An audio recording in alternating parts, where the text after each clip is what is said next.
इच्छामती नदी के किनारे बसा छोटा सा मधुपुर गांव। इस गांव के आसपास के खुले प्राकृतिक सौंदर्य ने प्रकृति की गोद में एक सुंदर और विविध जीवन शैली का निर्माण किया है। कुछ घर इधर उधर बिखरे हुए हैं। हालांकि यह नाम से एक गांव है, लेकिन इसका अधिकांश भाग खाली खेतों, तालाबों और बड़े पेड़ों से भरा हुआ है। गांव के बिल्कुल किनारे पर एक विशाल ताड़ का पेड़ है और उसके बगल में बाढ़ से घिरा एक छोटा सा मिट्टी का घर है। घर मनोहर चक्रवर्ती का है, लेकिन भाग्य की विडंबना से गांव की सुंदर और विविध जीवन शैली की खुशियां यहां नहीं मिली। पिता मनोहर चक्रवर्ती अपनी पत्नी और 2 छोटी लड़कियों को छोड़कर जहाज में काम करने गए, लेकिन फिर कभी नहीं लौटे। तब से परिवार में मातम और दुख का माहौल है। पैसों की कमी और गरीबी के कारण उन्होंने घर के बगीचे में उगाई गई सब्जियों को दैनिक बाजार में बेचने का रास्ता अपनाया। बाजार गांव से 1 मील दूर है। बहुत सुबह निकलना पड़ता था और शाम को लौटना था। कमला देवी और उनकी दोनों बेटियां रोमना झोमना किसी तरह सामान्य जीवन जी रही थीं। उनके घर के बगल में ताड़ का एक बड़ा पेड़ था। इसमें फूल और फल कुछ भी नहीं फलता था, जिसे बंजर वृक्ष कहा जाता है। शाम में लोग ताड़ के पेड़ से परहेज करते थे। खासकर बच्चों को उस पेड़ के आसपास जाने की इजाजत नहीं थी।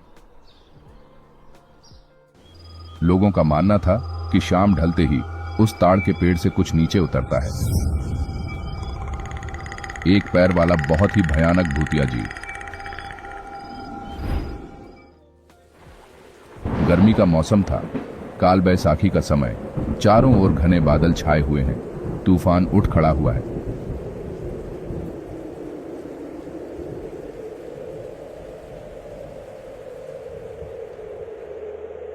हवा खिड़कियां और दरवाजे में दस्तक देने लगी। इस बीच बाजार में तूफान अभी शुरू ही हुआ है। आसपास हर कोई दुकानें समेटने में लगा हुआ है। कमला भी घर लौटने की तैयारी कर रही थी कि अचानक बिशु ने आवाज दी। मुझे लगता है तूफान आएगा, थोड़ा ठहर जाओ। नहीं बिशु दादा, रुकने से नहीं चलेगा। मुझे जल्द से जल्द घर पहुंचना है। जैसे ही कमला की बात खत्म हुई, बिजली की चमक के साथ बारिश की बड़ी बड़ी बूंदें नीचे गिरने लगी। बेटी, इस तूफान में तुम पहुंच नहीं पाओगी और ये तूफान इतनी जल्दी खत्म नहीं होगा। तेज तूफान है। बात सुनो मेरा, यहीं रुको। पर ना पहुंचे तो? कमला की बात खत्म नहीं हुई। चारों ओर काले घने बादल छा गए और काल बैसाखी में तेज गरज चमक के साथ बारिश होने लगी। तीव्र वेग से शुरू हुई तूफानी बारिश को 2 हताश और भयभीत आंखों से वो देखने लगी। रात का अंधेरा धीरे धीरे घना होता जा रहा है। बारिश अभी थमी नहीं है। तूफान धीमा हो गया है, लेकिन बारिश पूरे जोरों पर जारी है। घर के बाहर 2 बहनें बैठी हैं। रूमना ने कहा, ए झुमना, रात होने वाली है। हाँ रे दीदी, माँ कब आएगी? पता नहीं, शायद आज नहीं आएगी। सच बोल रही है दीदी, माँ नहीं आएगी। नहीं रे, मौसम को देख, ऐसी तूफान में माँ कैसे आएगी? मुझे बहुत डर लग रहा है। डर मत, माँ शायद सुबह ही आ जाएगी। मुझे बहुत ही डर लग रहा है। डर मत, चल अंदर चलते हैं। बाहर बैठ के कोई फायदा नहीं है।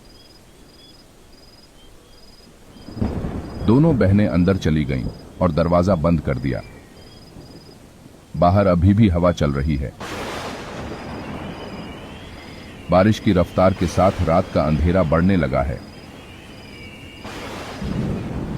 धीरे धीरे घर के आसपास गहरा अंधेरा छा गया। सुबह के बने हुए चावल थे। दोनों बहनों ने वहीं खाकर सो गईं। जमे हुए अंधेरे के चारों ओर प्रकाश के एकमात्र स्रोत के रूप में बस एक लालटेन जल रहा था। बंद दरवाजों और खिड़कियों की दरारों से हल्की ठंडी हवा आने लगी। दो बहनें एक कंबल ओढ़कर सो गईं। रुमना, अरे ओ रुमना, झुमना, तुम सब किधर गए? दरवाजा खोलो। रात का कौन सा समय होगा? करीब 2 या 2:30 बजे। चारों ओर से हवा की आवाज अब भी आ रही है। आवाज सुनकर रुमना जाग गई। ऐसा लग रहा था मानो कोई उनका नाम पुकार रहा हो। मन का वहम सोचकर वह दोबारा सोने जा रही थी, तभी वो आवाज फिर से सुनाई दी। कहाँ चले गए तुम दोनों? दरवाजा खोल दो, मैं आ गई। बाहर बहुत तूफान है, मैं भीग गई हूँ, दरवाजा खोल दो। फिर वही आवाज रुमना के कानों में आई। वह कांपते हुए उठ बैठी। कमरे में काफी अंधेरा हो गया है। लालटेन की रोशनी भी कम हो चुकी है। दरवाजे की दिशा से अभी भी धीमी आवाज आ रही थी और दरवाजा खटखटाने की हल्की सी आवाज आ रही थी। रुमना ने फिर सुना, रुमना, दरवाजा खोल दो, मैं आ गई हूँ, तुम्हारी माँ। रुमना, नहीं, ये तो सच में ही माँ है, मतलब माँ आ गई है। उसके चेहरे और आंखों पर अत्यंत आश्चर्य और प्रसन्नता की छाप छा गई। बहन अभी भी सो रही थी और इन सब से अनजान थी। रुमना बिस्तर से उतरी और धीरे धीरे दरवाजे की ओर बढ़ी और दरवाजा खोला। जब उसने दरवाजा खोला तो सामने उसकी माँ खड़ी थी। अंधेरे में पूरी बात समझ नहीं आई, लेकिन बाहर से आ रही बिजली की चमक स्पष्ट न होते हुए भी वह समझ गई कि उसकी माँ उसके सामने खड़ी है। खुशी से कहा, माँ, तुम इतनी रात में? हाँ रुमना, मैं ही हूँ। तुम दोनों को छोड़ के अकेले में रह सकती हो क्या? इसलिए तो दौड़ के आई तुम्हारे पास। उसने तुरंत अपनी माँ को गले लगा लिया। बच्ची अपनी माँ को अपने पास देख भूल गई कि वो भीगी हुई है। बहन, देख देख, अरे छोड़ छोड़, मैं तो भीग चुकी हूँ। वह अपनी बहन को यह बताने के लिए बुलाने जाती है कि उसकी माँ यहाँ है, लेकिन जैसे ही वह उसे गले लगाती है, कमला तुरंत उसे दूर झटक देती है। रुमना थोड़ा चौंकी। उनकी माँ की कपड़े पानी में भीग गई है। माफ कर देना माँ। ठीक है, छोड़ दे, सब समझती हूँ मैं। इस बारिश में भीग जाएगी तो ठंड लग जाएगा। चल अंदर चल, जल्दी से अंदर चल। माँ की आवाज में फिर वही वात्सल्यपूर्ण ममता उभर आती है। दरअसल इतने तूफान के बाद उसे अपनी माँ को बाहर खड़े नहीं रखना चाहिए था।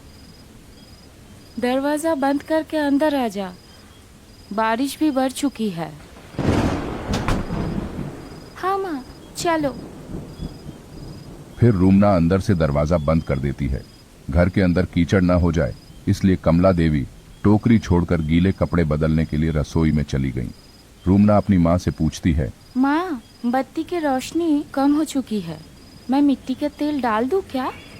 नहीं, छोड़ दे, वैसे भी बहुत रात हो चुकी है, बत्ती लेके क्या करूंगी, सोना ही तो है। ठीक है माँ। तुम दोनों ने खाना खाया? हाँ माँ। जा जाके सो जा, मैं भी आ रही हूँ। कुछ खाने के लिए दे दूँ माँ? नहीं, उतने से नहीं होगा, तुम दोनों सो जाओ, अगर मुझे भूख लगेगी तो मैं खा लूंगी। कमला देवी ने अंदर से कपड़े बदलते हुए जवाब दिया। रुमना बिना बात किए सो गई। बहन अभी भी सो रही है। उसने अपनी बहन को धीरे से बुलाया।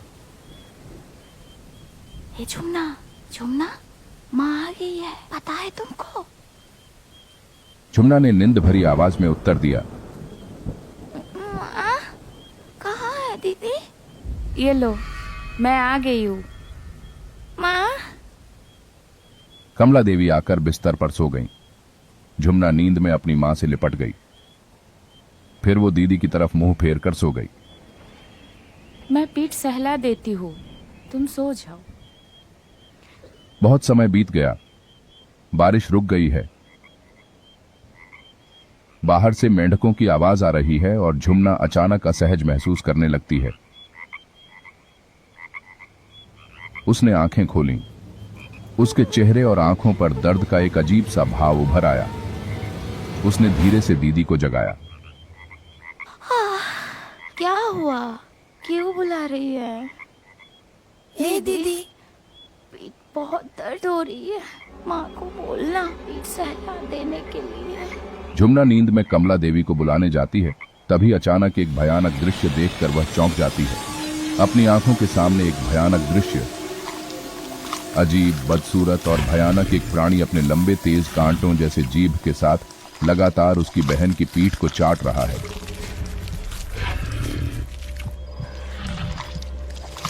उसकी जीभ से खून टपक रहा है। उसकी मां कहां? यह तो कुछ और है। एक बड़ा मुंह, चेहरे पर नुकीले दांतों की कतार उभरी हुई है। भय और घबराहट के कारण उसकी जबान से कुछ भी नहीं निकला और वह फिर से बिस्तर पर सो गई। झुमना फिर कहती है, बोला तुमने दीदी, तो बहुत ज्यादा दर्द हो रहा है और जलन भी। रूमना ने कोई जवाब नहीं दिया। उसका शरीर डर से कांप रहा था। कोई उत्तर न पाकर झुमना ने अपनी मां को पुकारा। माँ, ओ माँ, पीठ जलन हो रहा है, थोड़ा सा सहला दीजिए ना। हाँ, दे रही हूँ। थोड़ी देर बाद झुमना फिर सो गई। लेकिन रूमना को अब नींद नहीं आ रही थी। वह करवट लेकर लेटे लेटे डर के साथ सोचने लगी। इस रात में कौन आया? वह सोच ही रही थी कि क्या करे। अचानक झुमना के चेहरे पर दर्द के भाव आ गए। उसने फिर आंखें खोलीं और दीदी को आवाज दी। दीदी। तभी रूमना उसकी ओर मुड़ी और उसे चुप रहने को कहा। माँ नहीं आई है। हमारे बगल वाले तार की पीठ से भूत आया है। हम लोगों को अभी भागना पड़ेगा। झुमना चौंक गई। भय से उसकी नींद उड़ गई। जब वह पूछने गई तो वह उसके कान में फुसफुसाकर कहती है, दीदी, कैसे कैसे बचेंगे हम? बहुत डर लग रहा है और पीठ में भी जलन हो रहा है। चुप, कुछ करती हो। माँ, ओ माँ, पिसाव आई है। जाओ क्या? जा, जल्दी आना। पर माँ, डर लग रहा है। बहन को साथ में ले जाओ। ठीक है, जा, पर जल्दी आना। बाहर मौसम भी खराब है और उस तरफ का तार का पेड़ भी अच्छा नहीं है। एक पैर वाली भूत रहता है उधर। मुश्किल हो जाएगा। जल्दी से आ जाना। कमला देवी के स्वर में जवाब आया। दोनों बहनें धीरे धीरे बिस्तर से उठीं और दरवाजे की ओर आईं। रूमना ने उसका हाथ कसकर पकड़ लिया और दरवाजा खोलकर बाहर चली गई।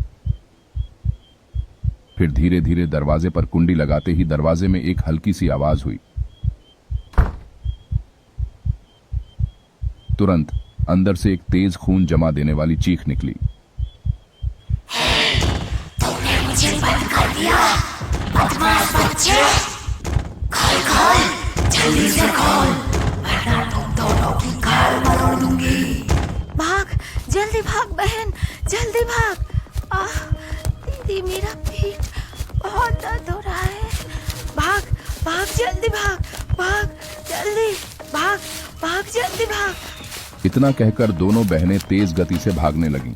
पीछे से दरवाजा खटखटाने की आवाज और उस अजीब सी चीख की आवाज आने लगी।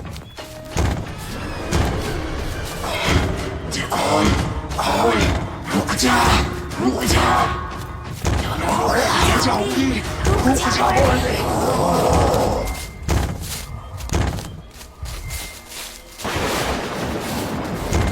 कुछ ही पलों में दरवाजा तोड़कर जीव अपने एक पैर पर कूदकर बाहर आ गया और बड़ी तेजी से उनका पीछा करने लगा। फिर आसमान टूट पड़ा और तेज आंधी के साथ बारिश होने लगी।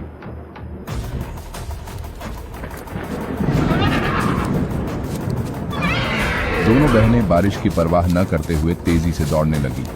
खेत, मैदान, बांस के जंगल को पार कर वे धीरे धीरे दूसरे मोहल्ले की ओर आ गए। अभी भी वह अजीब भूत उनका पीछा कर रहा है। उसकी भयानक हंसी की आवाज आने लगी। भूत धीरे धीरे उनकी ओर बढ़ने लगा। जितना हो सके तेजी से दौड़ते हुए उस मोहल्ले का पहला घर अचानक सामने आ गया। खोलो खोलो दरवाजा खोलो, बचाओ बचाओ, खोलो खोलो दरवाजा खोलो, खोलो खोलो, बचाओ हम लोगों को, खोलो बचाओ दरवाजा खोलो, बचाओ बचाओ। रूमना झुमना उस घर के दरवाजे पर आई और तेजी से दरवाजा खटखटाने लगे। कुछ ही देर में घर के मालिक देवराज गोस्वामी ने दरवाजा खोला। अरे क्या हुआ है बच्चा, इतनी रात को? हम लोगों को बचा लो, वो मार डालेगी हम दोनों को। दीदी बहुत दर्द हो रही है।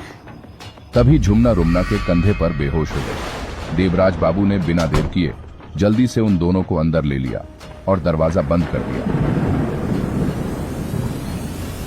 फिर कुछ देर बाद जब वो दोनों संभल गए तो गोस्वामी जी ने रुमना से सब कुछ बताने को कहा।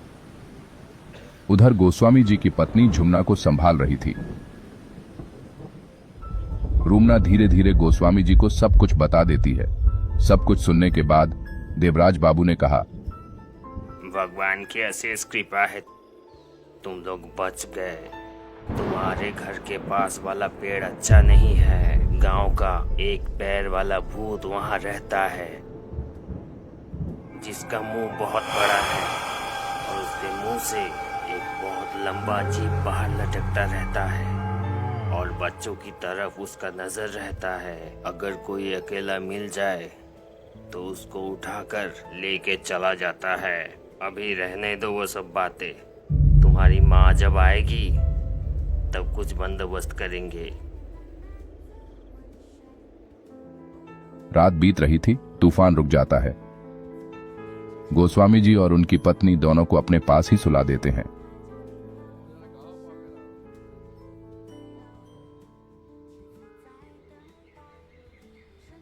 ओ गोस्वामी जी, दरवाजा खोलिए। ओ गोस्वामी जी, दरवाजा खोलिए ना, मैं कमला हूँ। इतनी सुबह अब कौन आया है? आती हूँ, रुको। उन्होंने दरवाजा खोला तो उनको एक औरत दिखाई दी। चेहरे पर भय के भाव, डर से चेहरा सूख गया है। गोस्वामी जी की पत्नी समझ गई और उसे अंदर बुला लिया। गोस्वामी जी आए। उन्होंने धीरे धीरे सारी घटना बताई। रुमना झुमना सही सलामत है, यह सुनकर कमला देवी का चिंतित मन थोड़ा शांत हुआ। उसने दर्द भरी आवाज में पूछा, मेरी बच्ची किधर है? वो लोग ठीक है, सो रहे हैं। सब बंदोबस्त कर दिया है, चिंता मत करो। लेकिन गोस्वामी जी, अब क्या होगा? ऐसी अवस्था में ये घर छोड़ के कहाँ जाऊंगी? सुबह घर जाके देखी, पूरा घर टूटा हुआ है, सब बिखरे पड़े हैं। फिर जमीन में पैर की निशान देख के दौड़ के आए इधर। अच्छा ठीक है, देख रहा हूँ। बच्चे सो रहे हैं, तुम कुछ खा लो। दोपहर में देवराज बाबू, कमला देवी और रुमना झूमना उनके घर गए। लोगों की मदद से वो भूतिया पेड़ उखड़ गया। को मैं कुछ लोग और तांत्रिक बुला के लाऊंगा।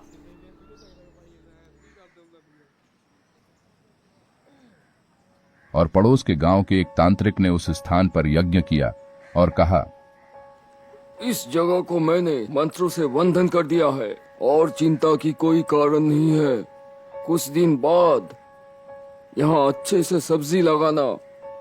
इस जमीन में सब्जी उगाने से पैसों की कमी नहीं रहेगी। तब से कमला देवी उस जमीन पर सब्जी उगाने लगी और पैसे कमाने के लिए उन सब्जियों को बाजार में बेचने लगी। LDDDकियों को स्कूल भेजकर शिक्षित करने लगी। इस प्रकार कमला देवी के परिवार में एक सुंदर सुखी परिवार का निर्माण हुआ।